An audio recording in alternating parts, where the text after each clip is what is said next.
नमस्कार, मैं हूँ नीलम शुक्ला देवांगन और आप देख रहे हैं हिंदी टाइम्स। आज हम एक नया सेगमेंट लेकर आए हैं जहां पर हम चर्चा करेंगे इस हफ्ते की प्रमुख खबरों पर।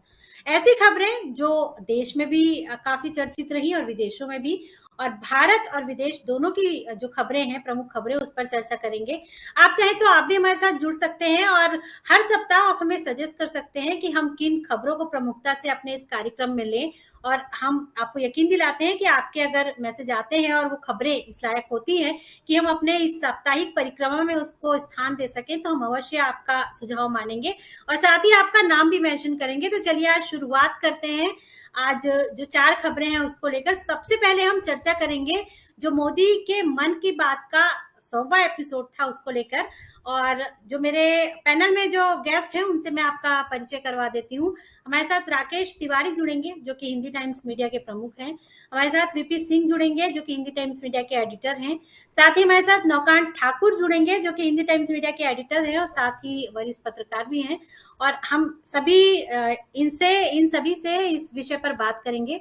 तो सबसे पहले मैं वीपी सर आपके पास आना चाहूंगी। आप मुझे बताइए कि जो मन की बात का 100 एपिसोड पूरा हुआ है और जिस तरह से सेलिब्रेट किया है बीजेपी ने, और जिस तरह से विपक्षियों के निशाने पर आई है और विपक्षियों ने तरह तरह की खामियां ढूंढी है मन की बात का जो भी चलता है नरेंद्र मोदी का, उसको लेकर कि मन की बात कोई सुनता नहीं है, सिर्फ 40% जो जनता है वो सुनती है और इसको बहुत भव्य तरीके से 2024 के चुनाव के लिए इस्तेमाल कर रहे हैं नरेंद्र मोदी। तो आप क्या कहेंगे इस सब बातों पर? देखिए, मैं कहना चाहूंगा कि मन की बात एक ऐसा प्रयास प्रधानमंत्री मोदी का रहा है जिसने निस्संदेह ढेर सारे ऐसे मुद्दों को उठाया है जो जन सामान्य के कहीं दब जाते थे, जो मीडिया की मेन स्ट्रीम में नहीं आ पाते थे, या कहिए कि राजनीतिज्ञों की जो बहस होती है वो मंच पर हो या संसद में हो उसमें नहीं उठाए जा पाते थे, वो उन्होंने उठाए हैं। तो उसको एकदम से खारिज कर देना तो सही नहीं है।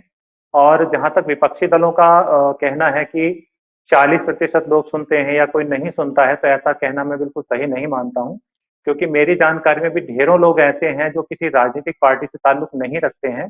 वो स्कूली बच्चे हैं, वो युवा हैं, वो वृद्ध हैं, वो नौकरी पेशा हैं, वो महिलाएं हैं, जो कि प्रधानमंत्री मोदी के कार्यक्रम को नियमित रूप से काफी चाव से सुनते हैं। और काफी कुछ जो उन्होंने मुद्दे सुझाए हैं उन पर लोगों ने अमल भी किए हैं। आपने ध्यान दिया होगा, ये स्वच्छता मिशन का हुआ, बेटी बचाओ बेटी पढ़ाओ का हुआ, तो काफी मुद्दे जो उन्होंने उठाए हैं वो कहीं ना कहीं लोगों को अपील किए हैं और लोगों ने उसको आगे बढ़ाया भी है। जी।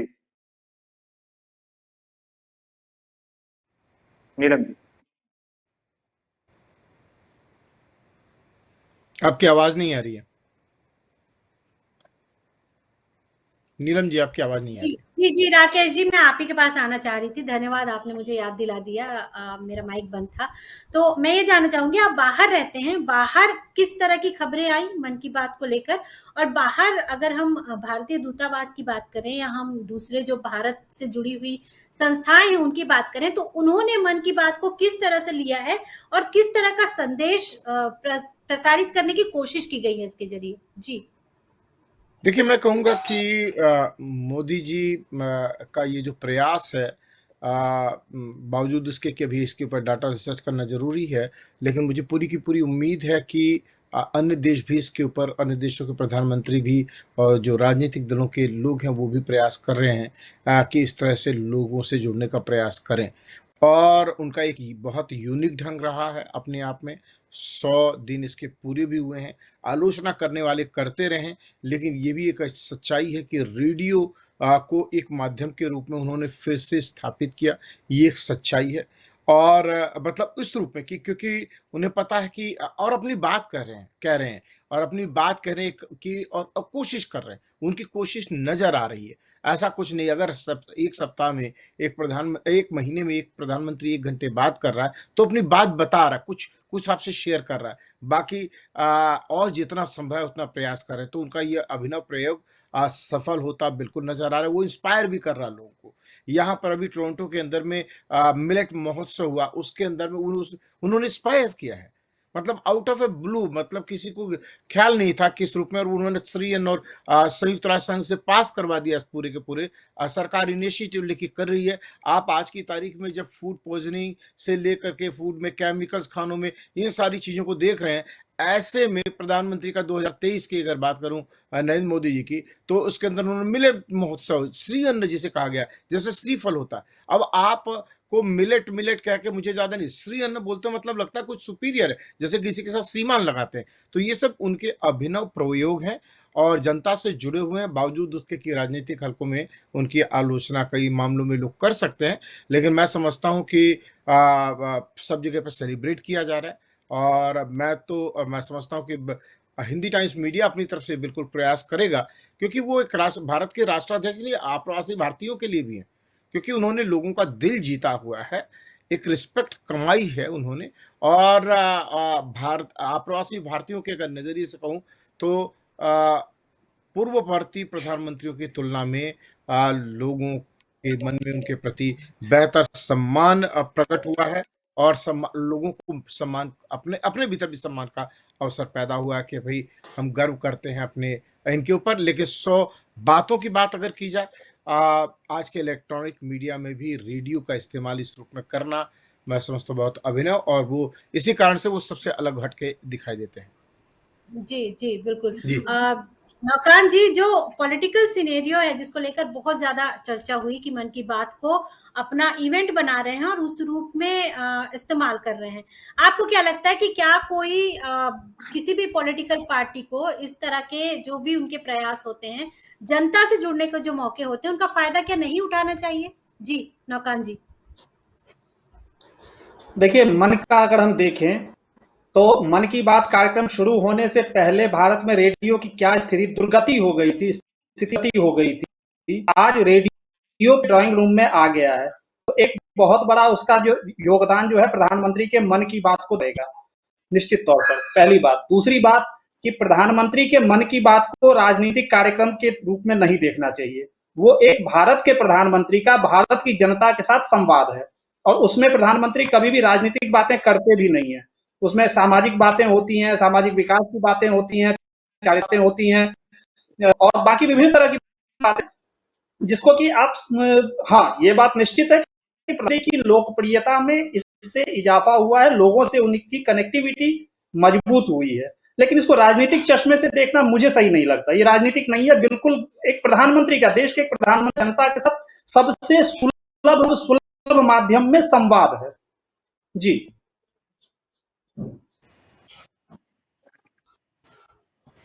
जी, राकेश जी, आप कुछ कहना चाह रहे हैं? जी, मैं सिर्फ एक बात कहना चाहूँगा कि जहाँ हम प्रधानमंत्री की इस इनिशिएटिव की इसकी बात करते हैं, लेकिन उनकी एक आलोचना भी बनती है। वो आलोचना ये बनती है कि बहुत सारे ऐसे मुद्दे होते हैं जिसके ऊपर जनता उनसे अपेक्षा करती है कि वो बोलें, और ऐसे मुद्दे जो कि जिसका राजनीति से ताल्लुक ना हो, लेकिन ऐसे मुद्दे जिनके ऊपर बोलें, और वो जब वहाँ पर खामोशी अख्तियार करते हैं तो एक मैसेज अलग जाता है। तो कई सारे ऐसे भी मुद्दे हैं जिसके ऊपर लोग उम्मीद करते हैं कि हाँ, वो आज की तारीख में जैसे कहा जाए स्टेट्समैन बन चुके हैं। जैसे आप अमिताभ बच्चन को फिल्म में, आपकी स्क्रिप्ट गलत हो सकती है, अमिताभ बच्चन गलत नहीं होते हैं, क्योंकि वो इतने अनुभवी और मजे हुए हैं, उन्होंने अपनी ज़िंदगी में इतना अनुभव लिया, इतने शानदार कलाकार हैं, उनकी ये प्रतिष्ठा है। वैसे प्रधानमंत्री मोदी जी ने भी एक तरफ गुजरात के मुख्यमंत्री रहते हुए, उनके पास में दशकों का वहाँ का अनुभव है, 8 वर्ष से ऊपर भारत के प्रधानमंत्री हो चुके हैं, तो एक मजे हुए राजनीतिज्ञ हैं और सब कुछ है। तो उनको इस बात का डर भी नहीं होना चाहिए कि सच बोलने के ऊपर, जैसे कई सारे मुद्दे हैं जिस पर उनकी चुप्पी लोगों को अखरती है, या कम से कम जो उनको चाहते भी, वो भी चाहते हैं कि कुछ मुद्दों पर बोलें। और एक विषय में तो मीडिया मतलब वो अपनी तरफ की बात कह लेते हैं, कहते हैं भैया तो अपने मन की बात कह लेते हैं, लेकिन दूसरों के मन की बात नहीं सुनते हैं, ये भी आलोचना होती है। तो कहीं कहने की बात आती है तो कहीं सुनने की बातें आती है। जी, बिल्कुल, इसका जवाब हम जी, जी, बोलिए, बोलिए, बात पूरी कीजिए आप। जी, मैं सिर्फ इसमें इतना कहूँगा कि एक ये मुद्दा, ये बात आती है, और दूसरा सेलेक्टिवली जो चुप रहते हैं, कई मुद्दे ऐसे होते हैं जिन पर इनको बोलना चाहिए, और तो वहाँ पर वाकई मेरी समझ में बोलना चाहिए। बहुत सारे ऐसे मुद्दे हो सकते हैं जिस पर हम बात इसका करें। जवाब हम जैसे वीरेन सतपाल जी, मलिक का मुद्दा है। जी। जी, जी, इसका हम जी विषय जो चुनते हैं प्रधानमंत्री मन की बात के लिए, मुझे नहीं लगता कि आज तक कभी भी, ये मेरी जानकारी है, बाकी आप लोग मुझे दुरुस्त कर सकते हैं, आज तक मन की बात के 100 एपिसोड हो चुके हैं और उसमें आज तक उन्होंने कोई भी पॉलिटिकल मुद्दा नहीं उठाया है। क्या मैं सही हूँ वीरेंद्र प्रताप सर, या फिर जी, मुझे सही कीजिए। काफी हद तक जी, मैं काफी हद तक आपकी बात से सहमत हूँ। प्रधानमंत्री मोदी जो भी अक्सर विषय उठाते हैं, वो कहीं ना कहीं जन सामान्य से, उनके आम जीवन से जुड़ा होता है, और बजाय किसी विवादित या राजनीतिक मुद्दे के। राजनीतिक मुद्दे तो खैर वो शायद नहीं ही उठाते हैं, लेकिन वो विवादित मुद्दों पर भी मन की बात करने में हिचकते हैं या नहीं करते हैं, क्योंकि उनका मानना होता है कि ये जो मेरा संवाद है, ये आम आदमी के साथ संवाद है, ना कि एक पर्टिकुलर वर्ग के साथ, एक विशेष वर्ग के साथ, या एक कुछ खास लोगों के साथ संवाद है। तो उनके जो मुद्दे होते हैं, वो जल संरक्षण का हुआ, बेटी बचाओ का हुआ, या इस तरह के जो भी मुद्दे होते हैं, वो उनके लिए होते हैं जो अपीलिंग है, जो सभी के लिए एक समान बात रखते हैं। और राक्षस ने, ठीक है। जैसा मैं कहा, उसमें थोड़ा सा बात जोड़ना चाहूंगा कि जो प्रधानमंत्री मोदी कुछ चीजों पर बसते हैं, तो यहाँ पर एक चीज होती है कि 140 करोड़ लोगों का परिवार, और उसमें सबको एक साथ लेकर चलना बड़ा कठिन होता है। और हम, जब हमारे पास तो ऐसी बात आती है इसमें थोड़ा विवाद होने की गुंजाइश होती है, तो घर के मुखिया को बड़े सोच समझ कर वो शब्दों का प्रयोग करना पड़ता है। तो यहाँ भी मुझे लगता है कि शायद वो इस तरह से कुछ सोच रखते हैं। जी, ठीक है। नौकान जी, यहाँ पर जो सवाल है वो यही उठता है कि एक तो प्रधानमंत्री कभी प्रेस कॉन्फ्रेंस नहीं करते हैं, ये सभी की शिकायत रही है, जितने हम मीडिया वाले हैं उनकी भी शिकायत रही है, और बाकी विपक्ष की तो शिकायत रही है कि वो प्रेस कॉन्फ्रेंस नहीं करते, लोगों के सवालों के जवाब नहीं देते। इसीलिए शायद लोग ये आशा करते हैं कि जितने भी मुद्दे भारत में उठे 1 महीने में, वो सारे मुद्दों पर जवाब प्रधानमंत्री मन की बात में दे। आपको लगता है ऐसा संभव है? और आपने कभी ऐसा सुना कि उन्होंने पॉलिटिकल किसी मुद्दे को उठाया हो, या अपनी पार्टी के प्रचार के लिए ही कोई बात की हो? ऐसा कोई मन की बात का एपिसोड आपको याद है? कि इसके दोनों के दो पहलू हैं। मैं एक बात तो निश्चित तौर पे प्रधानमंत्री नरेंद्र मोदी का ये एक अलौकिक कदम है, वो मीडिया से संवाद या माध्यम है, माध्यम है, जनता और नेता के बीच का सेतु है। हम जनता, नेता, आवाम की बात निजाम तक और निजाम की बात आवाम तक पहुंचाने का एक सेतु बन। तो प्रधानमंत्री लगता है कि इस सेतु की उन्हें जरूरत नहीं है, उनके पास जो है वो और सारे संसाधन है, संवाद कर सकते हैं, इसलिए मीडिया को इग्नोर करना चाहिए। लेकिन अगर आप मीडिया को बाईपास करके अगर आप जाते हैं और केवल मन की बात करते हैं, अपने मन की बात आप दूसरे हैं, तो कहीं ना कहीं अधूरे।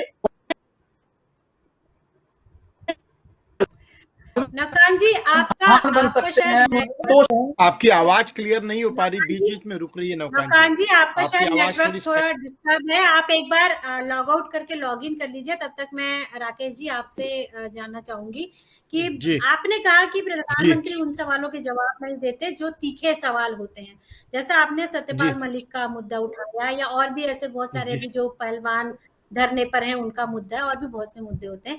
लेकिन ज्यादातर जो प्रधानमंत्री नरेंद्र मोदी मुद्दे उठाते हैं, वो जन भागीदारी के, जन जन जन से जुड़े हुए मुद्दे होते हैं। और कुछ कुछ तो ऐसे यूनिक उन्होंने बातें उठाई हैं, जैसे कि एक जो आसाम की महिला है जो कमल के उससे रेशों से कपड़े बनाती है, और उसके बारे में कोई भी, हम आप कोई नहीं जानते थे। इस कार्यक्रम के बाद हम लोगों ने जाना कि ऐसे कपड़े भी बनते हैं, और आज उसका जो व्यापार है काफी फल फूल रहा है। तो वो क्रिएटिव मुद्दे उठाने चाहिए कि इस तरह से जो कंट्रोवर्शियल मुद्दे हैं वो उठाने चाहिए? जी, देखिए, मेरा ये मानना है कि प्रधानमंत्री नरेंद्र मोदी जी ने, मुझे याद है उनके कुछ समय पहले का एक भाषण, उन्हीं की बात कोट कर रहा हूँ, कि उन्होंने स्वयं कहा था कि जब आप काम करते, जब लोग आपकी आलोचना करते, बोले पहले जब आलोचना होती थी तब तो ये कि काम होता ही नहीं था। आज हमसे लोग ज़्यादा उम्मीद करते हैं, उन्होंने खुद कहा था, और वो उम्मीद करते हैं कि हमसे अपेक्षा बनती है, और वैसी ही बात हो। तो वही बात मैं यहाँ पे लाना चाहूँगा, और वो उनका बोल इसे स्वीकार करना चाहिए कि हम कुछ कर रहे हैं और हमारी आलोचना हो रही है। उसी तरह से जब पहली बात तो किसी ने इस माध्यम का उपयोग नहीं किया, मन की रेडियो का माध्यम का, तो उन्होंने अभिनव प्रयोग किया, इसमें कोई शक नहीं। रहा सवाल इस बात के, मैं पक्ष में नहीं हूँ, माफी चाहूंगा कि वो राजनीति का नहीं करते हैं। देखिए, राजनेता हैं, आप उनसे उम्मीद करें तो ये गलत बात होगी, क्योंकि वो बेटी बचाओ बेटी पढ़ाओ बाकी योजनाएं जो भी अपने को प्रधानमंत्री हैं, राजनेता हैं, और उनको इतना निर्दोष मान लेना कि नहीं जी वो तो बस वहाँ पर एकदम कायांतरण हो जाता है और वहाँ पर सिर्फ नरेंद्र मोदी दी होस्ट और द एंकर बैठते हैं। नहीं, ऐसा कुछ नहीं है, मेरा बिल्कुल नहीं मानना है। रहा सवाल राजनेता है, उनसे राजनेता जैसी उपेक्षा रखनी चाहिए। स्मार्ट है अपने समय के सबसे ज्यादा राजनेताओं में, साधनों का बेहतरीन उपयोग कर रहे हैं, इसलिए आज से अनचैलेंज्ड है।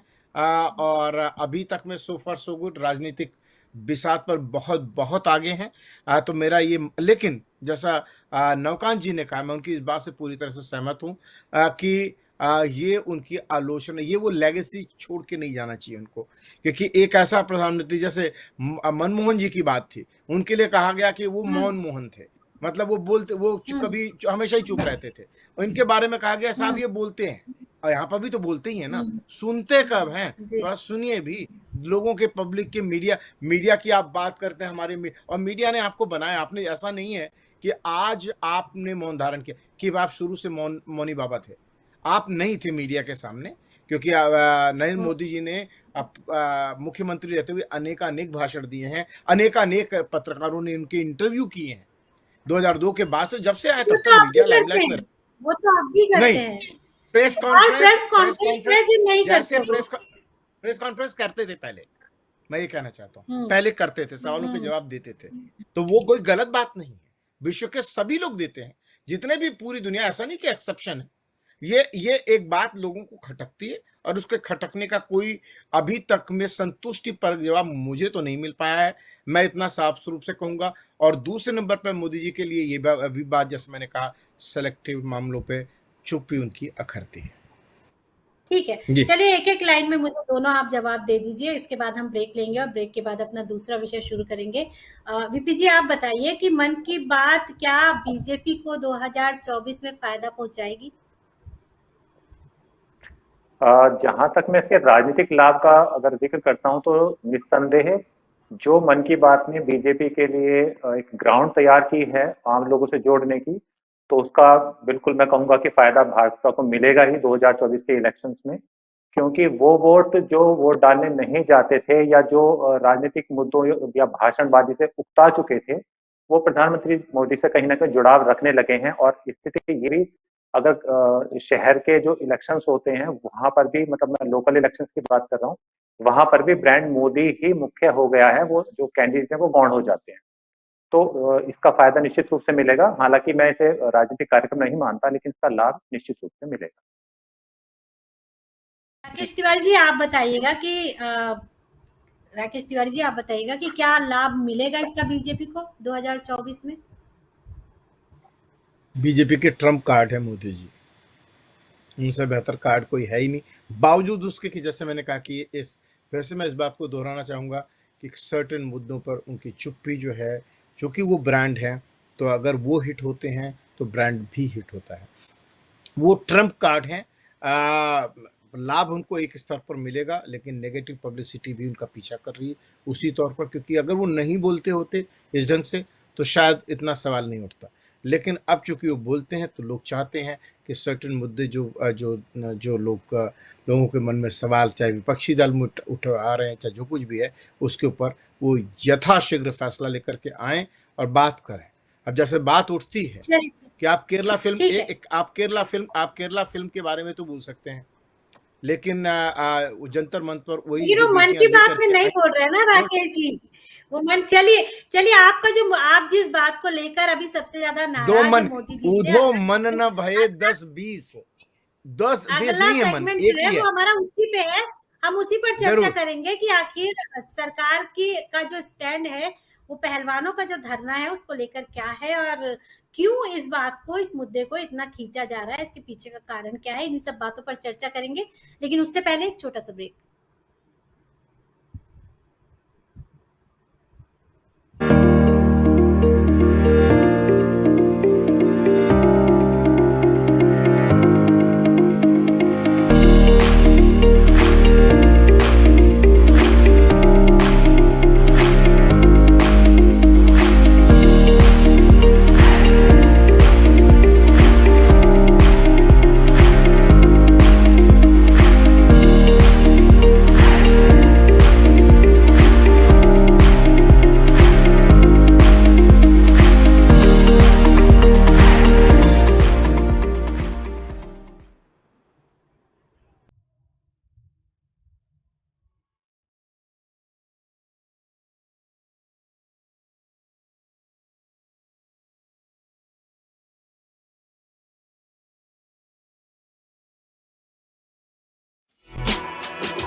बदला तो वक्त के साथ बदले एंटरटेनमेंट के साधन भी। ऐप स्टोर या गूगल प्ले स्टोर से आज ही डाउनलोड करिए ई बाबा एंटरटेनमेंट ऐप। ई बाबा एंटरटेनमेंट ऐप एंड्रॉइड टीवी और set top box Google play store पर अवेलेबल है और ड्राइव करते समय ब्लूटूथ द्वारा रेडियो भी सुन सकते हैं। सो जल्दी से जल्दी खुद भी ये ऐप डाउनलोड कीजिए और अपने फैमिली फ्रेंड्स के साथ ये जानकारी शेयर कीजिए। ई बाबा एंटरटेनमेंट ऐप।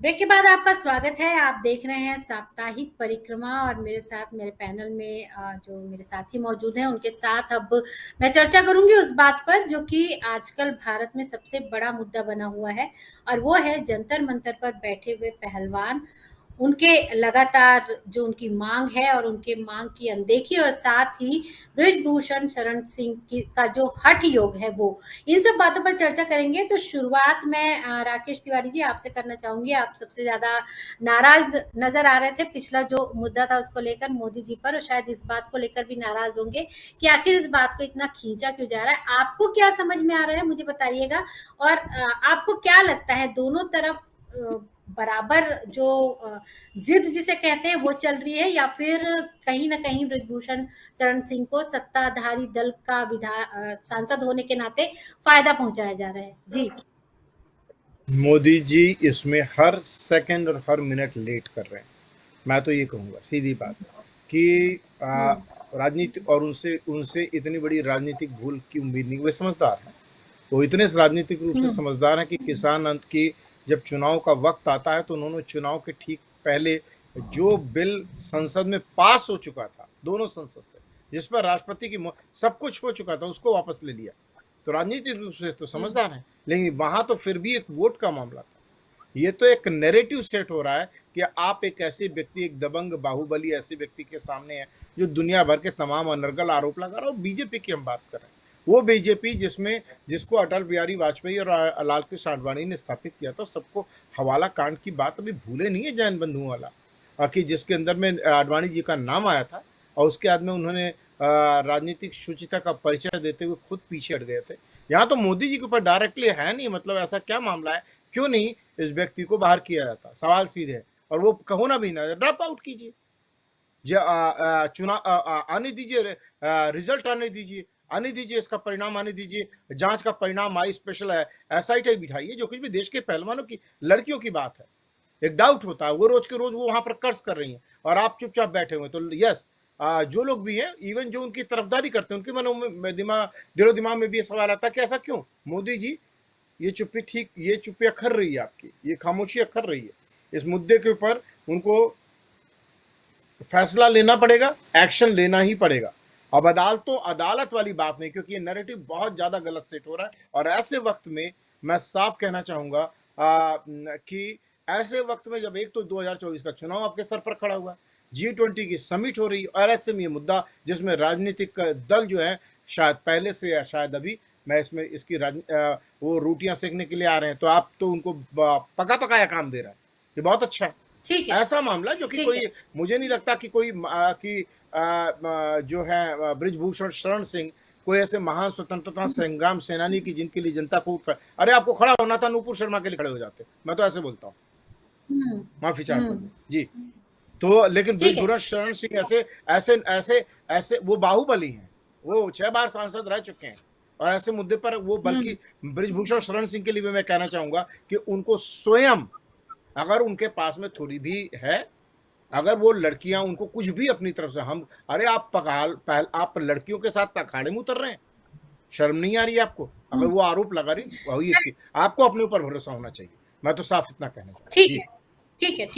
नौकान जी, मैं आपको लेना चाहूंगी। पॉलिटिकल सिनेरियो जो भी बन रहा है और बार बार उदाहरण दिया जा रहा है लाल कृष्ण आडवाणी का और अटल बिहारी वाजपेयी का। एक उदाहरण मैं देना चाहूंगी, ताबूत कांड में जो फंसे थे राजनेता, उन्होंने ताबूत कांड में फंसने के बाद इस्तीफा दे दिया था और उनका पूरा राजनीतिक करियर खत्म हो गया और बाद में ताबूत कांड कुछ भी नहीं निकला। तो वो समझदारी थी या आज समझदारी है? और ये जो सारा मुद्दा है उसको आप किस तरह से देखते हैं? जी नौकांत जी। देखिए, मैं राकेश सर की बात से बिल्कुल सहमत हूं। बृजभूषण शरण सिंह कोई स्वतंत्रता सेनानी नहीं है। उनके ऊपर 65 मुकदमे दर्ज हैं, जिसमें कि हत्या से लेकर के अपहरण, हाँ, ये बात अलग है, बलात्कार का मुकदमा दर्ज नहीं है, ये सही बात है। लेकिन बाकी बाहुबली होने के पूरे प्रमाण, एक बड़ा माफिया होने के पूरे प्रमाण प्रमाण नहीं मतलब आरोप हैं उनके ऊपर। यहां तक कि दाऊद इब्राहिम के साथ संबंधों के भी आरोप रहे हैं। तो इस स्तर के ये हैं, पहली बात। दूसरी बात कि इनके ऊपर जो आरोप लगाए जा रहे हैं, एक मिनट के लिए हम मान लेते हैं कि अगर वे गलत हैं, ठीक है, गलत हैं। अगर गलत आरोप एक सांसद पे लगाया जा रहा है, वो सांसद मानहानि का दावा क्यों नहीं कर रहा? क्यों नहीं मानसिक प्रताड़ना का केस दर्ज करवा रहा? वो चुपचाप क्यों बैठा हुआ है? तो कहीं ना कहीं इसमें निश्चित तौर पे वो निष्पक्ष जांच से बचना चाहते हैं, और निष्पक्ष जांच से बचाने में सरकार उनकी मदद कर रही है। कहीं ना कहीं ऐसा लगता जो अखिलेश कहते हैं कि मंत्री योगी के माफियाओं को संरक्षण मिल रहा है, वो साबित होती हुई दिख रही है।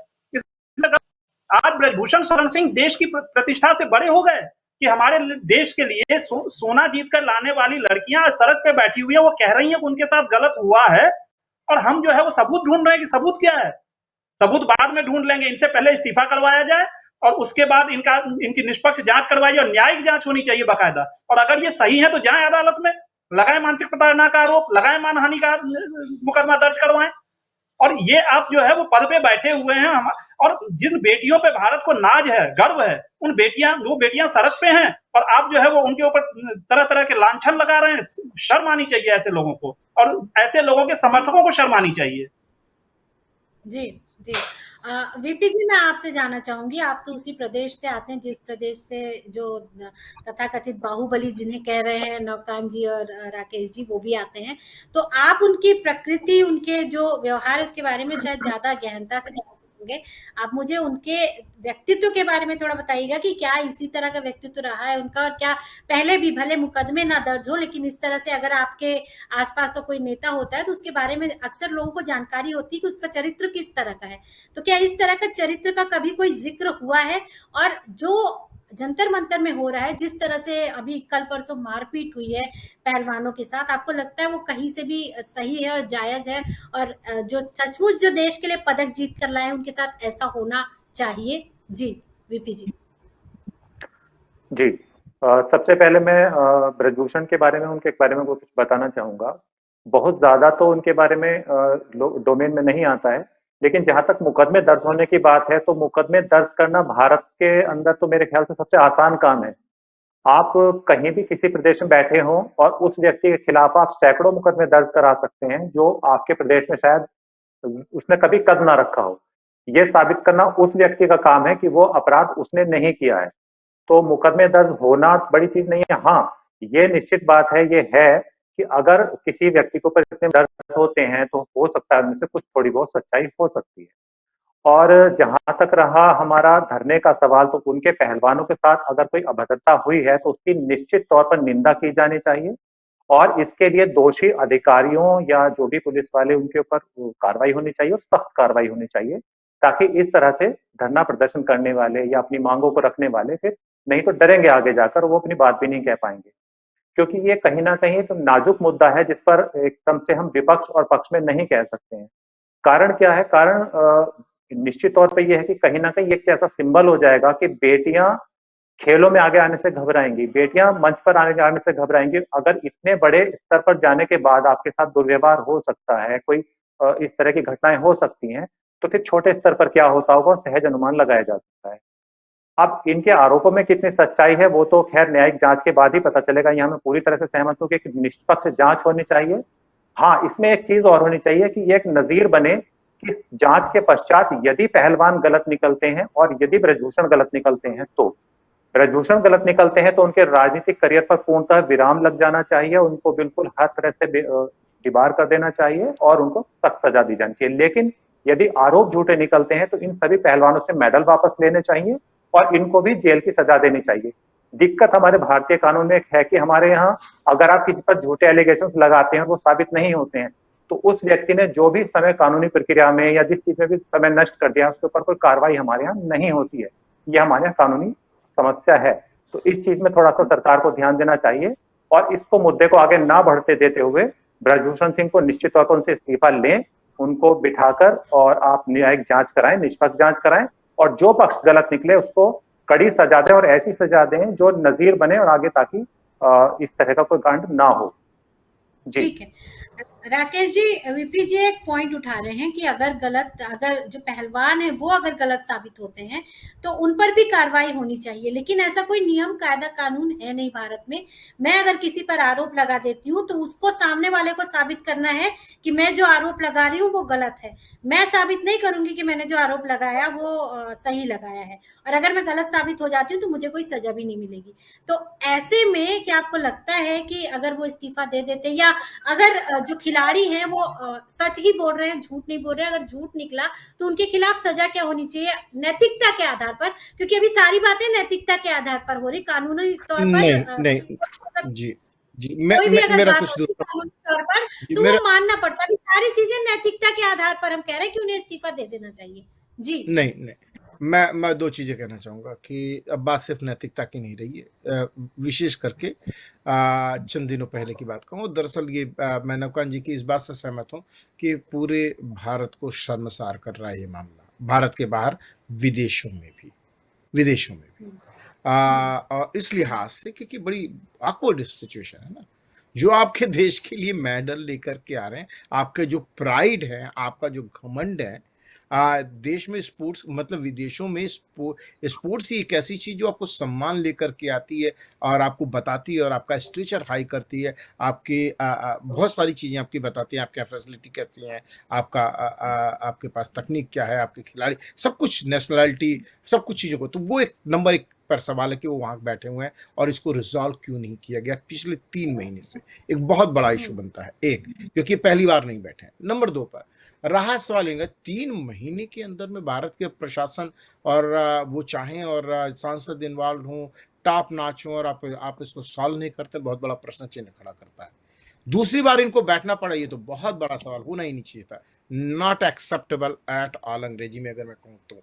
दूसरे नंबर पर रहा सवाल, मैं इस बात से सहमत हूँ वीरेंद्र जी की कि ये भारत में बहुत मामूली बात है, और ये इतनी बड़ी, ये अपने आप में इतनी लचर व्यवस्था भारत की प्रशासनिक, संवैधानिक, कानूनी बताती है कि लोगों के मन में कोई सम्मान ही नहीं। मतलब आप सोचिए ना, राजनीति आप कैसे, वो कैसे हो सकता है, और क्यों स्वीकार करते हैं आप? वो अधिकारी जो जांच नहीं करते प्रॉपरली और उन्होंने डाल दिया, चूंकि कागज में चला गया, तब उसके बाद में होगा, उस अधिकारी को आप सजा दीजिए। मैं वीरेंद्र जी की इस बात से सहमत हूं कि वो पुलिस अधिकारी से लेकर के सभी लोग जो तफ्तीश करके ऐसे झूठे मामले करते हैं, उनको सजा मिलनी चाहिए, क्योंकि किसी की तो जिंदगी आप बर्बाद कर रहे हैं। तो ये तो बहुत बड़ा तो दरअसल भारत में प्रशासनिक व्यवस्था, न्यायिक व्यवस्था जो अंग्रेजों द्वारा शुरू की गई, वो इतनी लचर साबित हुई कि उसने देश को जो थोड़ा बहुत भी बचा हुआ था वो खत्म कर दिया। अब आपके पास में जो तुरंत न्याय होकर के लोग जिंदगी आगे बढ़ सके, यहाँ तो न्याय के लिए जिंदगी खत्म हो जाए। हम कहते हैं one life is too many, one life, एक जिंदगी भी बड़ी कीमती। क्या जिंदगी कीमती होती है? अब मैं ये मानता हूं, बार बार मैं इसी लिहाज से हिंदी टाइम्स मीडिया की बात करता हूं कि हम वापस पुनः जाते हैं कि हम अपने पुरानी व्यवस्थाओं को देखें, जहां पर न्याय इतना लंबा नहीं होता था कि जिंदगी से लंबा है, पीढ़ियां लड़ते हुए मर जाएं और फैसला ना हो। ये शर्मनाक है। एक रहा सवाल इस मुद्दे के ऊपर तो मेरा ये मानना है कि वीरेंद्र जी की इस बात का कोई वो मतलब नहीं है, क्योंकि मैं रिस्पेक्टफुली डिसएग्री, अंग्रेजी में जैसे कहा जाता है, मैं कहना चाहूंगा कि ये मामला फिर प्रेसिडेंट बनेगा, फिर सभी के लिए बनेगा, हर जगह पे, और मुझे बड़ी खुशी होगी। वैसे तो लड़कियां खुद भी कह रही हैं, तो दोनों तरफ से जब कहा जा रहा है, बीच में कौन इसे कहते हैं कि वो भांजी मार रहा है? भाई कह रहे हैं श्री श्री 1008 बृजभूषण सिंह जी महाराज, जांच हो जाने दीजिए, मैं हर तरह की जांच के लिए तैयार हूं। ओके, तो जांच होने दीजिए ना, फिर सुप्रीम कोर्ट लगाइए और उनको हटाइए, तब तक क्या दिक्कत है? अरे भाई, मैं नहीं कह रहा हूं कि जेल भेजिए, लेकिन एक बात तो सच्चाई है। एक आखिरी बात, मुझे नहीं पता आज तक में भारत में कोई ऐसा किसी का नाम है, मैंने जितना भी मीडिया के अंदर पढ़ा है, पॉक्सो एक्ट जिसके ऊपर लगता है उसको तुरंत गिरफ्तार किया जाता, तुरंत। जी, क्या मामला है जी बृजभूषण सिंह जी? तो बता रहे हैं आपके 2 सिस्टम है आपके पास में, और ये बहुत गलत संदेश दे रहा है। मैं शुरुआत से कह रहा हूं कि बहुत गलत संदेश दे रहा है, और आई होप कि मोदी जी और भारतीय जनता पार्टी और सरकार इस बात को ध्यान से ले कि भारत के बाहर लोग क्या सोचते हैं। जी ठीक है। दिल्ली में वैसे अगर कोई महिला भी किसी पुरुष के खिलाफ कोई रिपोर्ट दर्ज करती है इस तरह के यौन शोषण की, तो पहले गिरफ्तारी होती है, बाद में जांच होती है, इसमें कोई दो मत नहीं। और पॉक्सो एक्ट तो हम सभी जानते हैं कि कितना ज्यादा कठोर कानून है वो, उस पे तो अगर आप जरा सा भी किसी के खिलाफ कुछ कह दें तो पहले कार्रवाई होती है। क्यों नहीं हो रही ये, खैर कौन से लूप पॉइंट के तहत केस दर्ज किया गया, एफआईआर हुई है ये। चलिए जी। नौकान जी शायद कुछ कहना चाहते हैं। नौकान जी, आपसे एक सवाल भी ले लेती हूँ मैं साथ साथ में। जो ये सारा जो कहानी निकल कर आई है, जो मैच खेलने को लेकर कोटा सिस्टम और ये सारा कुछ, ये सब भी थोड़ा सा समझाइएगा और आप जो बोलना चाह रहे हैं जी। देखिए, मैं आपको याद दिलाना चाहूंगा कि महिलाओं के मामले में भारतीय जनता पार्टी ऐसी पार्टी रही है कि संजय जोशी, आपको अगर याद हो, संजय जोशी यहाँ एक राष्ट्रीय महामंत्री हुआ करते थे, संघ के कोटे से भाजपा में आए थे, राष्ट्रीय महामंत्री थे, संघ और भाजपा के बीच सेतु का काम करते थे। उनके ऊपर एक आरोप लगा, उनके नाम से एक सीडी आई, फर्जी सीडी थी, ये बात जांच में साबित हुई, सारा कुछ फर्जी मामला था, उसकी कहानियां बहुत आगे तक गई, उसमें कुछ एनकाउंटर हुए, उस सीडी में जो पुरुष और औरत दिख रही थी वो एनकाउंटर में मारे गए, केस गुजरात में गया। जिस समय वो पूरा एपिसोड सब लोग जो जानते हैं वो बहुत अच्छे से जानते हैं। और एक तरफ आप संजय जोशी के केस को देखिए और एक तरफ ब्रजभूषण शरण सिंह के केस को देखिए, जिस पर पॉस्को का एक्ट लगा है, फिर भी उसकी गिरफ्तारी नहीं हो रही। उसे गिरफ्तारी तो दूर की बात है, दिल्ली पुलिस ने उसे बिठा के पूछताछ तक नहीं की है। तो एक तरफ आप ये देखिए, तो सीधे सीधे दिख रहा है कि सहूलियत की सियासत की जा रही है। ये वो भाजपा नहीं है जो अटल जी की थी, जो आडवाणी जी की थी। ये नरेंद्र मोदी की भाजपा है, ये अमित शाह की भाजपा है। और ये भाजपा महिलाओं को कितना सम्मान दे रही है, ये सारी दुनिया अभी देख रही है कि देश के लिए मेडल लाने वाली बेटियां बैठी हुई हैं सड़कों पे, और उनके आरोपों पर कोई कान देने वाला नहीं है, कोई ध्यान देने वाला नहीं है। उल्टा ये कहा जाता है कि ये पति पत्नी एंड साली एंड कंपनी है, जो लोग वहां पर बैठे हुए हैं उनके संबंध दिखाए जा रहे हैं। अगर वो कहती हैं कि हम खाप पंचायतों की बात मानेंगे, तो कहा जाता है कि भाई खाप पंचायतें सुप्रीम कोर्ट से ऊपर कैसे हो सकती है। मतलब जी तरह जी तरह के जी, लांछन लगाए जा रहे हैं, बहुत शर्मनाक है, बहुत ही शर्मनाक है। और इस ठीक है। एपिसोड में प्रधानमंत्री भले कुछ ना बोले, लेकिन उन्हें कम से कम एक नैतिकता के नाते एक इच्छा शक्ति दिखाते हुए हस्तक्षेप करना चाहिए, और कम से कम इस्तीफा तो करवा दें, इतना तो करवा दें कि चलिए इस्तीफा करवा दें। ठीक है। इस मुद्दे पर हम आगे भी चर्चा करेंगे, क्योंकि ये एक छोटा मुद्दा नहीं है, बहुत बड़ा मुद्दा है। इसमें बहुत सारी चीजें हैं जिस पर डिस्कस किया जा सकता है। लेकिन आज हमारे पास दो और मुद्दे हैं, तो हम उन दोनों पर भी चर्चा कर लेते हैं। अगला जो मुद्दा है हमारा, वो हम बात करेंगे तारिक फतेह साहब पर, लेकिन उससे पहले एक छोटा सा ब्रेक।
साप्ताहिक परिक्रमा में, और हम चर्चा कर रहे हैं विभिन्न जो मुद्दे हैं जो देश के और विदेश के। तो अब जो हमारा सेगमेंट है उसमें हम दो जो विदेश के मुद्दे हैं और जो हमारा कनाडा का मुद्दा है उसको लेकर बात करेंगे।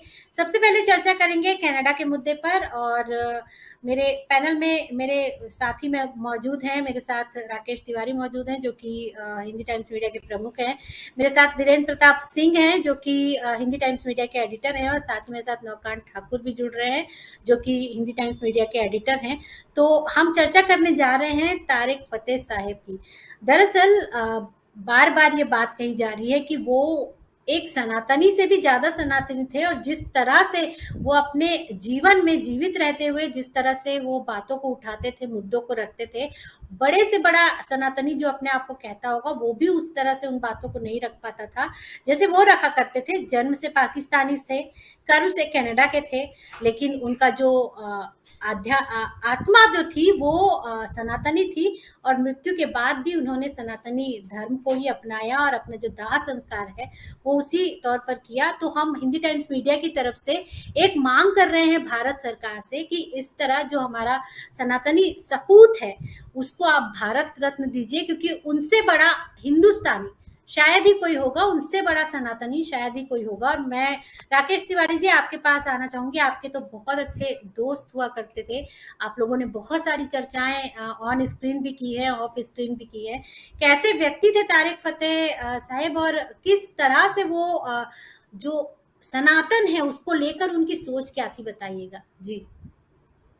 देखिए, मैं कभी कभी एक बात मेरे दिमाग में आती है। तारिक फतेह साहब के पहले एक विचार आता है। भगत सिंह जो 23 साल की उम्र में गुजर गए थे, उनके बारे में उन्होंने कहा था कि विचारों को मारा नहीं जा सकता, विचारों का कत्ल नहीं किया जा सकता, विचार जो होते हैं अमर होते हैं। तो तारिक फतेह साहब भी एक विचार बन गए, एक थॉट बन गए। आप उनका अगर स्क्रीन मैं आपको बताऊं, उनका जो फ़ोन नंबर मेरे पास में है, और उसके अंदर में फ़ोन के अंदर में आप अपनी पिक्चर लगाते हैं, उसके अंदर उन्होंने मैं 2-3 चीज़ें बातें कहूँगा जिसके जो कि बताते हैं कि मैं ये नहीं कह रहा हूँ बल्कि ये सच्चाई है। वो पाकिस्तान में पैदा हुए थे 1949 में, और उसके बावजूद में वहाँ पर उन्होंने अपने जो अपना जो आईडी में जो पहचान में फ़ोन के अंदर जो पिक्चर लगा रखी पाकिस्तान का जो भूभाग है वो, और उसके ऊपर क्रॉस मारा हुआ है।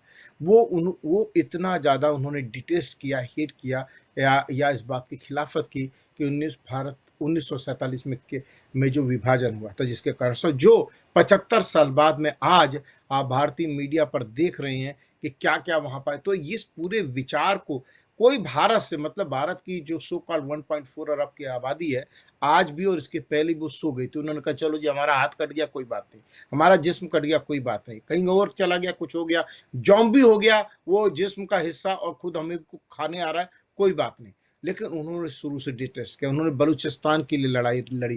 तारिक फतेह साहब की बात अगर करें, पर्सनली बहुत हंसमुख व्यक्तित्व, उनके साथ बैठ करके आप सीरियस होना मुश्किल था। वो जोक्स मारते रहते थे हमेशा, ओके, वेज नॉन वेज दोनों तरह के। मैं ऐसा ही कहूँगा, जिंदा दिल आदमी थे, कहते थे अपने मन की बात, और हाँ लेकिन उतना ही संजीदा जब बात आती थी, सब गंभीर विषयों पर बात करने की। बहुत पढ़े लिखे थे, पत्रकार थे, उसी के साथ में लेखक भी थे, और बेफिक्र आदमी थे, कोई परवाह नहीं करते थे। जब कोई कहता था कि उनके लिए कि रॉ से जो है वो पैसा, तो बोले हाँ भाई एक सुबह आता है और वो देखो एक गैराज के अंदर रखा हुआ है, और एक शाम को आता है।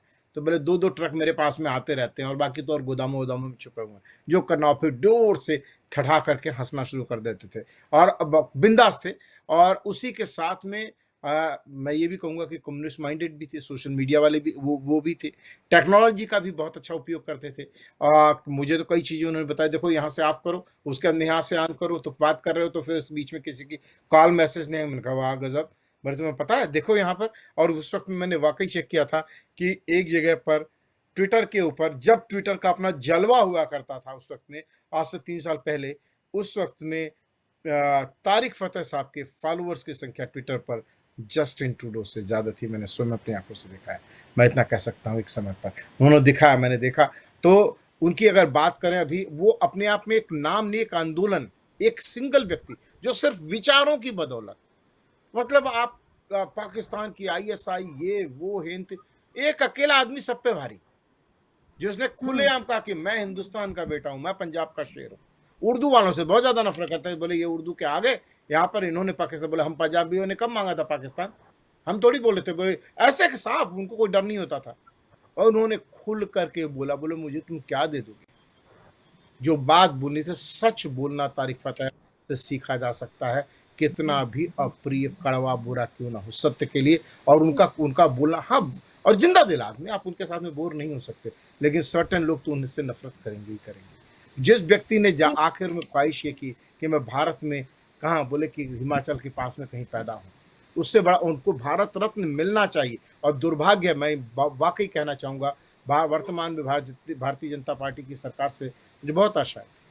वो जब रजत शर्मा के शो में खुद कहते हैं भैया दे दो मुझे भारतीय की नागरिकता, बोल रहे हैं, फिर उसके बाद में रविशंकर प्रसाद दी राजनेता कहते हैं एप्लीकेशन करके, लानत है आपको। मैं सॉरी बोलूंगा रविशंकर प्रसाद जी, मेरी बात का अगर आपको बुरा लगे तो आपका सम्मान होता अगर आप करते, उनको लेके आते। एक ऐसा व्यक्ति जो कि भारत से ने उसको क्या दिया, वो प्यार, जनता का प्यार मिला उनको, जनता ने उनको सर आंखों पर उठा लिया, बात करने के लिए, सुनने के लिए, उनको लाइक करने के लिए, पसंद करने के लिए। लेकिन काश भारत सरकार अपने उनके जीते जी उन्हें भारत का कि नागरिकता, ऑनरेरी नागरिकता, सम्मान पूर्वक नागरिकता प्रदान करती, तो मुझे बहुत ज़्यादा खुशी होती। और इनका कार्यक्रम हुआ, उनकी बेटी, उनकी एक ऐसा व्यक्ति, सनातन की बात करते हैं।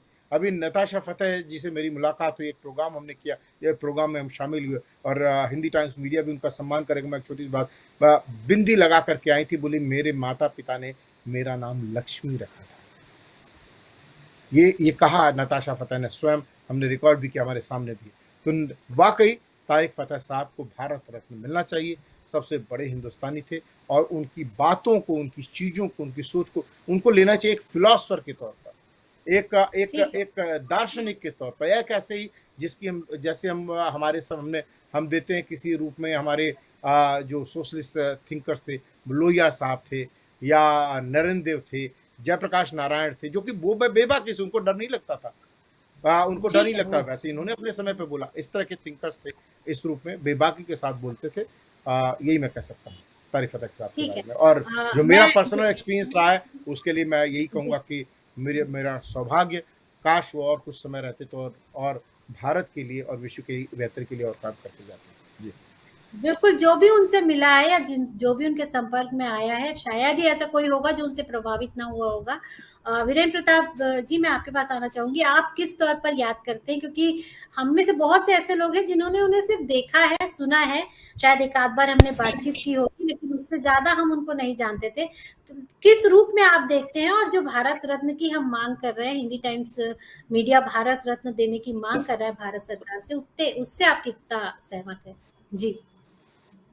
जी, मेरी निगाह में मैं उनको जो याद करता हूँ, एक ऐसे निर्भीक वक्ता के रूप में याद करता हूँ, जो बिल्कुल हिचकते नहीं थे किसी अपनी बात को कहने में, और उन्होंने उस मुद्दे पर बोला है, उन चीजों पर बोला है जिन पर आप देखते हैं लोगों के गले काट दिए जाते हैं। इस्लाम की आलोचना वो खुलेआम किया करते थे, हालांकि वो मुल्ला के इस्लाम की आलोचना करते थे, जो कट्टरवाद है उसकी आलोचना करते थे। वो कहते थे कि ये इस्लाम वो इस्लाम नहीं है जो कि अल्लाह का इस्लाम हुआ करता है, और वो खुलेआम इस बात को कहते थे। तो ये बात रही। दूसरा, वो भारत भूमि के प्रति जो अपनी प्रेम दिखाते थे, उसके लिए मैं, उनकी निर्भीकता के लिए और भारत भूमि के प्रेम के लिए मैं उनको आज भी प्रणाम करता हूँ। तो उनके लिए जो मेरे मन में छवि है, वो ऐसे व्यक्ति की है जो इस भारत भूमि के सच्चे सपूत थे, और निस्संदेह उनको इसके लिए सम्मान मिलना चाहिए। मैं इस मुहिम में बिल्कुल ये समर्थन देता हूँ कि उनको सम्मान मिलना चाहिए, क्योंकि भारत भूमि का जो उन्होंने स्वरूप रखा कि हमें पाकिस्तान नहीं चाहिए था, हम जो इकट्ठा यहाँ पर हैं, इस भारत भूमि के जो लोग हैं, वो सब एक साझा संस्कृति रखते हैं, और हमें राजनीतिक सीमाओं में नहीं बांधा जा सकता। तो बिल्कुल मेरी निगाह में वे एक ऐसे आदर्श व्यक्ति थे जो कि भारत के सच्चे सपूत कहे जा सकते हैं। अब मैं नौकान जी आपके पास आना चाहूंगी, आप किस तौर पर उन्हें याद करते हैं, और जिस तरह से हम मांग कर रहे हैं भारत रत्न देने की उनको, आप उससे कितने सहमत हैं? और साथ ही कोई ऐसी याद है आपकी तारिक फतेह साहब के साथ जो आप शेयर करना चाहें? जी देखिए, तारिक फतेह साहब को अगर मैं कहूं कि जैसे उनको एक पोर्ट्रेट किया जाता है कि वो भारत का पक्ष रखते थे, नहीं, वो भारत का पक्ष नहीं रखते थे, वो सत्य का पक्ष रखते थे। चाहे वो इस्लाम का जो सत्य है वो सामने रखते थे, भारत का जो सत्य है वो सामने रखते थे, दुनिया का जो सत्य है वो सामने रखते थे। और सत्य को सामने रखने वाला एक पूरे वैश्विक 57 इस्लामिक देश हैं, 57 इस्लामिक देशों में जो चल रहा है वो उसके बारे में कह रहे थे कि उसकी सच्चाई क्या है और उसमें मुल्ला का इस्लाम क्या है और अल्लाह का इस्लाम क्या है। वो सबको आईना दिखा रहे थे, समूचे संसार को। वो सबको बता रहे थे कि कैसे हमें सब एक सौहार्दपूर्ण वातावरण में एक दूसरे का सम्मान करते हुए हमें साथ चलना चाहिए। तो मेरा तो ये मानना है कि वो भारत रत्न उनके लिए छोटी चीज है, उनको नोबेल शांति पुरस्कार मिलना चाहिए इसके लिए। भारत रत्न तो महात्मा गांधी को भी नहीं मिला, मेजर ध्यानचंद को भी नहीं मिला। तो भारत रत्न नहीं मिलना या ना मिलना कोई बहुत मायने नहीं रखता है। भारत रत्न के पीछे राजनीति होती है। भारत में ऐसा भी हुआ है कि किसी ने खुद को भारत रत्न दिया है, किसी प्रधानमंत्री ने, ऐसा भी भारत में हुआ है। तो भारत रत्न राजनीतिक चीज है, वो छोटी चीज है। उनको नोबेल शांति पुरस्कार मिलना चाहिए कि उन्होंने 57 इस्लामिक देशों में जो कट्टरपंथ चल रहा है उस कट्टरपंथ के खिलाफ उन्होंने झंडा बुलंद किया था और विश्व बिरादरी को कैसे रहना चाहिए वो उन्होंने सिखाया। वो अनुकरणीय है, वो आदरणीय है, वो उनको हमेशा हम लोग याद करेंगे, उनकी बातें हमेशा याद आएंगी और आने वाली पीढ़ियों को उससे मिलती रहेगी। जी फतेह साहब के बारे में भी जितनी बात की जाए उतनी कम है। आगे भी हम उनकी जो अच्छी बातें हैं उन पर चर्चा करते रहेंगे। सनातन से उनका प्रेम कैसा था इस पर चर्चा करते रहेंगे। लेकिन आज हमारा जो अगला सब्जेक्ट है वो उस पर आते हैं। कनाडा में टोरंटो में मेयर के चुनाव होने हैं और उसको लेकर हमारा जो अगला विषय है वो है। सबसे पहले राकेश जी मैं आपके पास आना चाहूंगी। टोरंटो में मेयर के जो इलेक्शन है, भारत में इसे कहते हैं उपचुनाव। अगर कोई अचानक इस्तीफा दे दे और उसके बाद चुनाव होता है तो भारत में उपचुनाव कहा जाता है। तो उसी तर्ज पर उपचुनाव हो रहे हैं वहां पे। तो आपको क्या लगता है इस बार मुद्दे क्या है और उन मुद्दों को लेकर क्या जनता जो उम्मीदवार हैं उनसे सहमत है? और टोरंटो में खासकर सुरक्षा को लेकर और पुलिस व्यवस्था को लेकर काफी हलचल थी पिछले काफी दिनों से। तो क्या वो सारे मुद्दे भी मेयर के इलेक्शन में छाए हुए हैं और लोग चाहते हैं कि उन मुद्दों को मेयर जो भी उनकी बातें हैं उसमें लेकर आए और वादा करें कि वो उन चीजों को पूरा करेंगे जीतने के बाद? जी देखिए, ईमानदारी से बताऊं, टोरंटो की जनता को आप ऐसा समझिए, एक ऐसी टीम समझ लीजिए जिसका कैप्टन किसी कारण से छोड़ के भाग गया एकदम बीच में। अब वो सोच रही टोरंटो की जनता, हम करें क्या? चुनाव तो आ ही गए, चुनाव तो जनता ने मांगे नहीं थे, चुनाव तो एकदम अकस्मात पड़े हैं। अब इसके अंदर में उनको देखना है कि बेस्ट सिचुएशन में कौन से राजनेता हैं जो आज की परिस्थितियों में, जो बीच में एक सिचुएशन हुई जिसको जहाँ टूरिस्ट के ऊपर भरोसा था कि वो टैकल करने की कोशिश कर रहे हैं। एक सीनियर राजनेता माने जाते हैं जिनके पास में अच्छा खासा अनुभव रहा है, बावजूद उसके वो एक समय पे प्रीमियर होना चाहते थे ओंटारियो के, लेकिन नहीं हो पाए। लेकिन फिर भी एक्सक्यूज मी, माफ़ी चाहते हुए मैं कहना चाहूँगा कि ये एक टोरंटो की जनता पर अनएक्सपेक्टेड, बिना किसी पूर्वापेक्षा के चुनाव उनके ऊपर लाद दिया गया। आज की तारीख में हैं तो 50 कैंडिडेट, लेकिन 50 कैंडिडेट लोकतंत्र का वो हिस्सा है कि कई के सामने तो सीधा ही है कि उनका चेहरा आ जाएगा, उनको कह सकेंगे भाई सुनो, हमने भी टोरंटो का चुनाव लड़ा हुआ है मेयर का। और भारत के मेयरों की तुलना में टोरंटो का मेयर और यहाँ पे वेस्टर्न डेमोक्रेसी में, विशेष करके कनाडा जैसी जगह पर, मेयर के पद बड़े शक्तिशाली होते हैं। उनके पास वाकई पावर होता है, उनके पास में पुलिस का पावर होता है, टैक्सेशन का पावर होता है। एक आप समझ लीजिए कि एक फेडरल मिनिस्टर बनना चाहता है मेयर, वो एक मिनिस्टर होने की तुलना में, मतलब एक मेयर के पावर जो है वो एक फेडरल मिनिस्टर से ज़्यादा होते हैं अपने इलाके के अंदर में। और ये इस बात को आप समझ सकते हैं। और टोरंटो जैसे शहर तो जिसे आप एक मिनी कंट्री भी सिंगापुर जैसे मान सकते हैं। निस्संदेह यहाँ पर टीटीसी के अंदर में जो अपराध हुए हैं उसकी साथ में नित नई हत्याएं हो रही हैं, अपराध हो रहे हैं, वो भी अपने आप में बिल्कुल इशू है।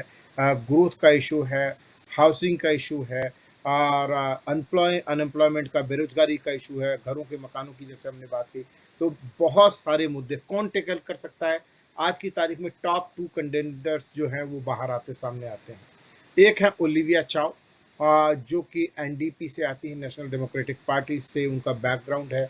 जैक लेटन साहब, वो भी काउंसलर रह चुके हैं, ये भी काउंसलर रह चुके हैं, ये मेंबर ऑफ पार्लियामेंट भी रह चुके हैं। इन जैक लेटन साहब जो कि एनडीपी के लीडर थे, वो एक संभावना थी अगर वो बीच में उनकी तबीयत खराब नहीं होती और वो उनका देहांत नहीं हुआ होता तो शायद वो प्राइम मिनिस्टर हो सकते थे कनाडा के। तो ओलिविया चाव उनकी पत्नी है। अच्छी राजनेता है। हमने हिंदी टाइम्स मीडिया ने उनका इंटरव्यू भी लिया, उनसे बात भी की है और उनके पास में राजनेता अच्छे ढंग से और बाकायदा उन्होंने अपनी अपनी अपनी बातें रखी, उनकी योजनाएं रखी। सोशलिस्ट माइंडेड है, मैं ये कह सकता हूँ, तो उनका अपना हल करने का तरीका है। मार्क सैंडर्स जो कि इस्तीफा दिया था उन्होंने अपने पद से, और ब्लैक लाइव्स मैटर का आंदोलन चल रहा था उसके बाद से राजनेता बनने की उनकी भी है। तो मुझे लगता है कि टफ फाइट इन्हीं दोनों के बीच में से है और संभव है कि कोई तीसरा भी इसमें बाजी मार ले जाए। लेकिन फिलहाल के लिए मैं ये कहूँगा कि मार्क सैंडर्स जो कि टोरंटो के पूर्व पुलिस चीफ, वो उनकी संभावना बहुत ज़्यादा वो हैं, और साथ में ओलिविया चाउ। लेकिन ओलिविया चाउ उनमें भी नंबर 1 पर दिख रही हैं वहाँ पर, और कई सपोर्ट उनको मिल रहे हैं।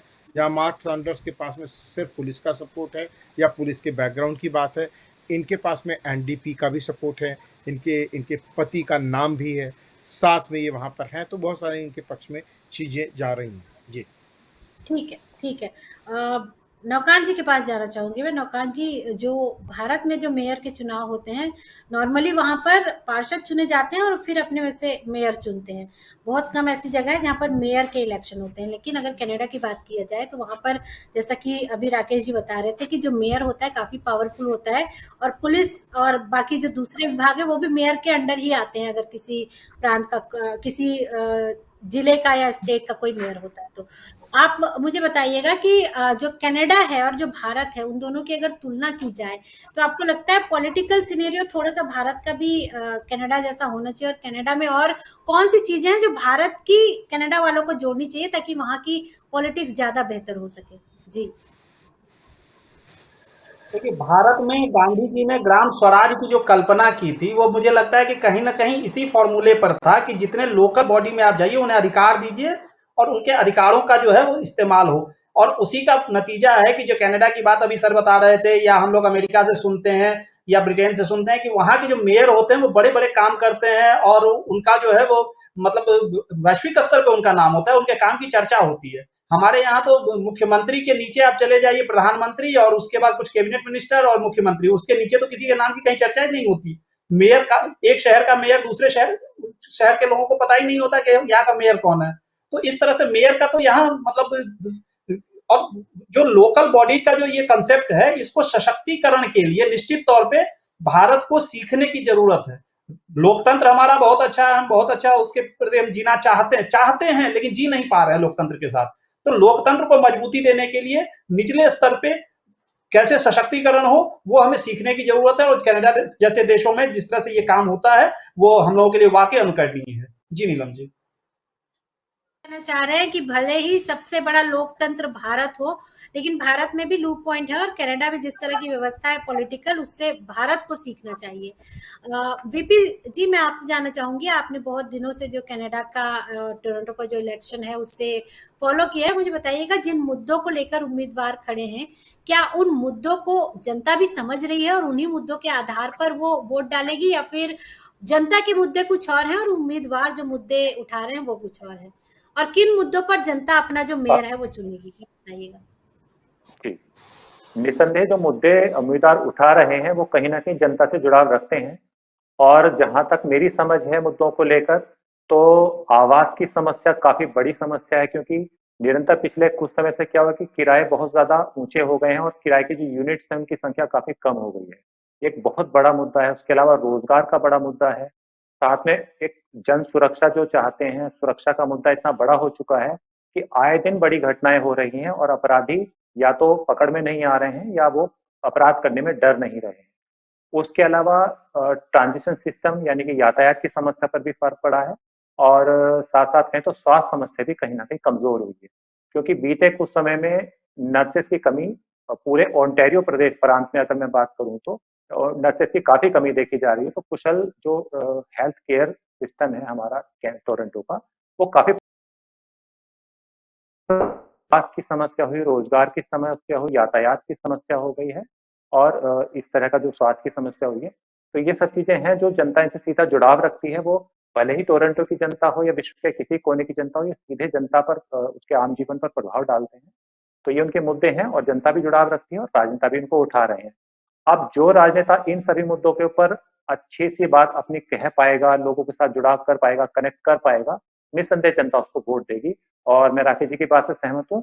इन सभी मुद्दों में जो आवाज की समस्या सबसे बड़ी समस्या मुझे लगती है, सुरक्षा की समस्या, तो उस पर ओलिविया चाउ काफी अच्छे से अपनी बात रख पा रही हैं और लोग उनसे जुड़ रहे हैं, कनेक्ट कर पा रहे हैं।